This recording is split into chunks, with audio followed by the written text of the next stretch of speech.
What's up, guys? Welcome back to my YouTube channel. Today I am going to share my experience with homelessness. This was more vulnerable for me because I don't even talk about shit like this. I don't like speaking about stuff that I went through because I just get so, I don't know, like I just don't understand it. But I will share some valuable lessons that I learned because it's a lot. You'll be very surprised because things like this made me more softer instead of like harder and weaker, and I guess it's because I took it the right way. I'm not sure.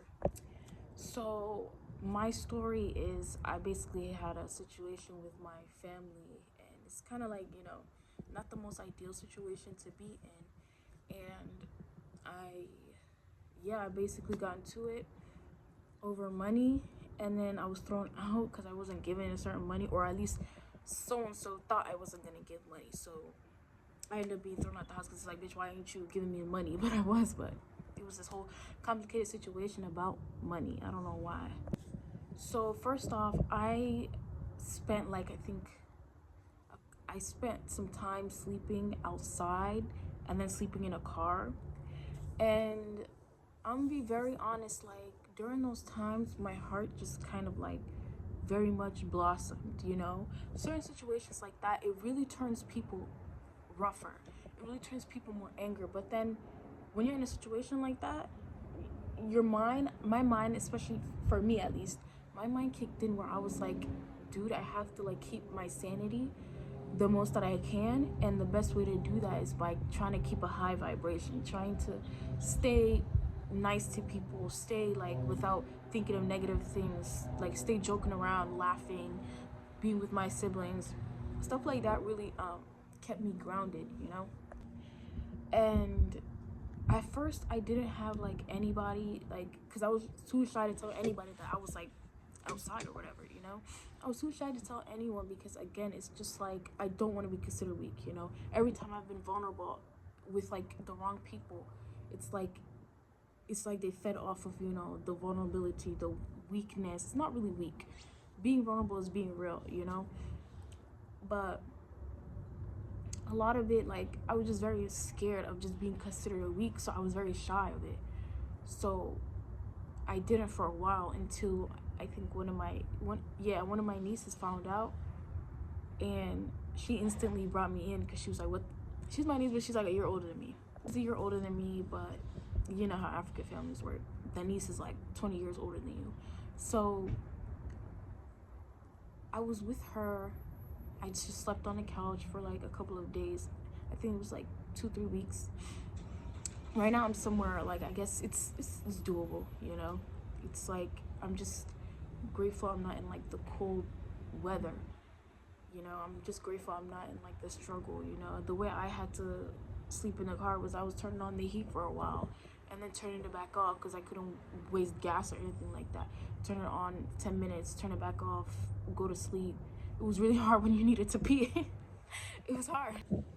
So the things I learned, I'll genuinely say, compared to a lot of, like, I really thought it was gonna make me like angrier or just more resentful, but no, it made me more softer. When I say softer, I mean like I remember driving by this homeless person once, and they were sleeping on the floor in the cold snow.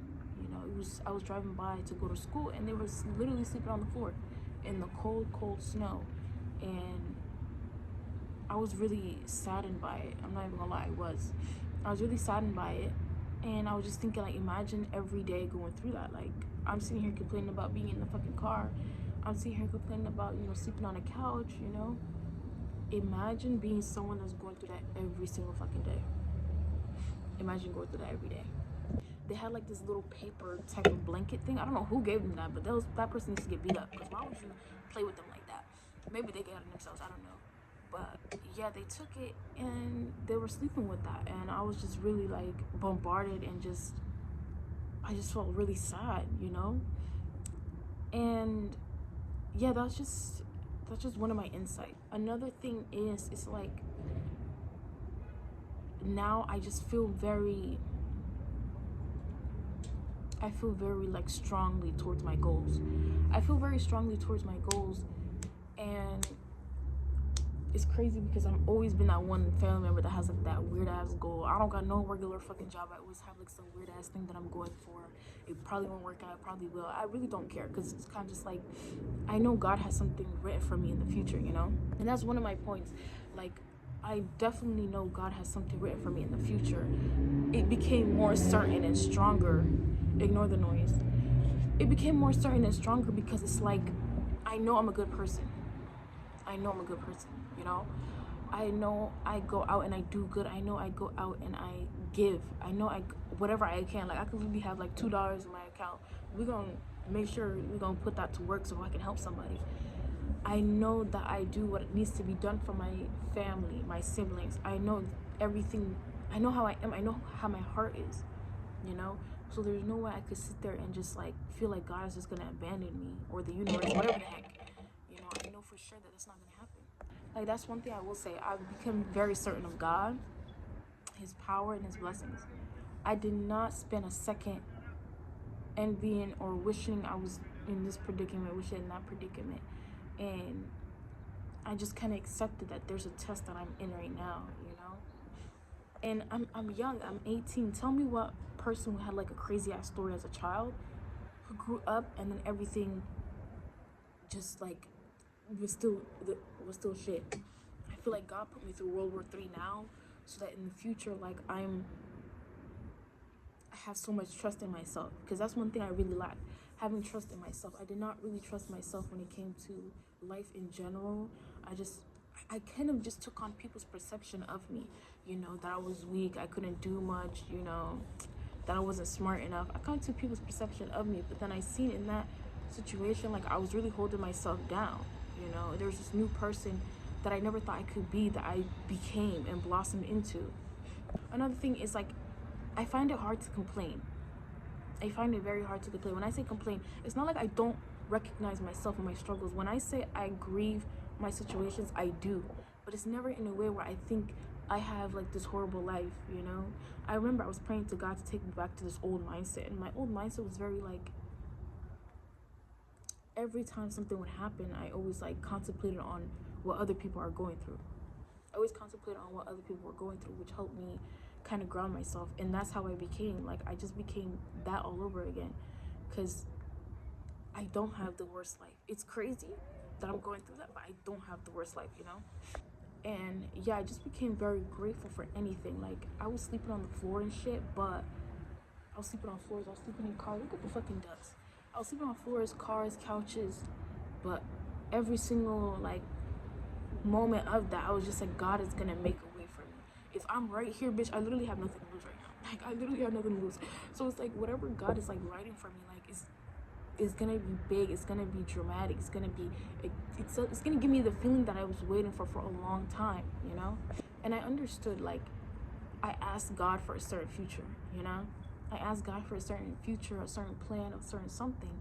So he's gonna give that to me. Like he's not gonna like play with me, you know what I mean?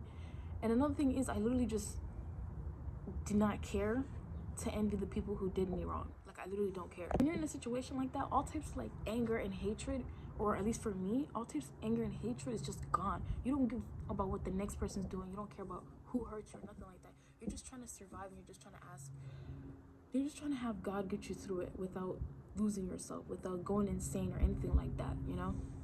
I didn't tell none of my family members because I just kind of was like, this is me. This is for me. This is my test. Like, I know, like, I could have, whatever, blah, blah, blah. But I'm just like, bitch, this is my test. I'm supposed to go through this. There's something here, you know? I don't believe nothing, everything exists for no reason. I don't believe that. I believe everything exists for a reason, you know? And there's something I asked for. Last year, there's something I asked for. I specifically said, I'll tell you this, I specifically said, like, God, whatever, I didn't say God, I said, I will make every year my year no matter what. So that means the circumstances, that means the issues. I think that video is still up where I said that. The issues, the circumstances, the whatever comes my way, I will take it and make it my year. And I feel like God really, really tested that. God is really testing me with that, like. But I'm not even gonna say God, I think it's the devil. Yeah, I think it's the devil. Yeah, because it's like he wants to creep on you during your most vulnerable moments. Like during the moments where you're literally struggling and you're mentally not right, that's when this nigga wants to creep up and whisper in your ear, and you just can't let that happen. I just, during that time, I started indulging in goodness, indulging, and I feel like that really grounded me. It did, giving whatever I can, even though I'm struggling, like I don't know what the hell I'm supposed to do, giving whatever I can. Somebody wants something, I'll buy it for them. A homeless person needs some money, I'll give it to them. It's not even no flexing thing, it's not, but it's just to teach you, like, stuff like that really grounds you. When you go the complete opposite while you're struggling, tell me how in the world it's gonna help you. It literally won't. It will not help you at all. When you decide, okay, I'm in a fucked up situation, let me go and drink and smoke. Let me go and be angry. Let me go and fight people for no reason. Let me go and look at everybody else and think you don't ever, you don't know what it's like to struggle. Because that's, first of all, that's a fucking lie. That's a lie. Everyone has went through struggle. Everyone has went through struggle. It's just more dramatic for you because you're feeling it. You're feeling those emotions. Not everyone else, but you are. But that don't mean somebody else didn't feel it. That don't mean somebody else didn't feel it. Imagine someone who's been homeless for like 20 years. How the hell do they wake up how the hell are they gonna wake up every day and still have some type of hope in their hearts? But you do. Because I only was there for like a couple of days. I was only like that for a couple of days. There's nothing you're gonna get out of being angry, bitter, and mad. I know one family member that I have. He could stub his toe today. We're gonna hear about it for a week. He gonna stub his toe today. We're gonna hear about it for a week. I don't know why. Cause in his mind is just so dramatized. He wants people to see how much hardship he's going through. But question yourself: why do you want people to recognize your pain so much? Why is it not worth it that you recognize your pain? Why is that not enough? Why do you want everyone else and their aunties to sit there and be like, you went through so much? Oh my God, you're such a... Why do you want that? That's another thing that I experienced, I stopped caring to prove. Everyone that knows me knows, like, I used to be such a really, like, vulnerable person. And vulnerability is a good thing, but it came with a certain weakness, I just hated when someone did not recognize my pain. And after that, I just did not care, because all I knew was if I was going through that and I understand what I went through, and somebody else, and God as well, I'm fine. God knows and I know. What's the need for me to try to get you to see my pain? To just get a little bit of sympathy and pity? Like, that makes no sense. That makes no sense, Another thing is, I feel like God humbles people. He really does. Like, I grew up very religious, right? But it's like in a bad way, If you were to see someone smoke and drink, you'd be like, what the fuck? My family was like that. People who smoked, people who drank, they were considered bad, bottom of the barrel, just pushed away from the community. That's how they were treated. But during that time, the people who helped me were those people who fit all those things. Smoked, drank, did whatever they wanted. It was those people. They really, like, brought me in as a family. And not just brought me in as a family, they made sure I was okay, decent, and completely fine. And that completely, like, broke my reality, because at first I was really scared, because in my mind I still had that judgment from my family still instilled in me. The judgment from my family was still instilled in me. And when I was interacting with these people, it was kind of like crazy to me, because I was expecting the worst. I'm not even gonna lie, I was expecting bad. I was expecting, like, abuse. But they literally treated me like, they treated me the way I wanted my family to treat me. And that's when I clicked. I was like, it clicked for me. I was like, these are my family. The most unexpected people will act like God's people. The most unexpected people. That person who smokes and drinks every day is also the person helping someone every freaking day. That person with the hijab on every day is the person backbiting someone, talking about someone's issues that they shouldn't be talking about. They're the one abusing their children. It's crazy. But that's the reality we live in. We put so much value in face value. How much a persona, how much someone could sell something to us. Right now, you see me in my hijab, you think, okay, I don't think she's probably doing anything bad, but how would you know?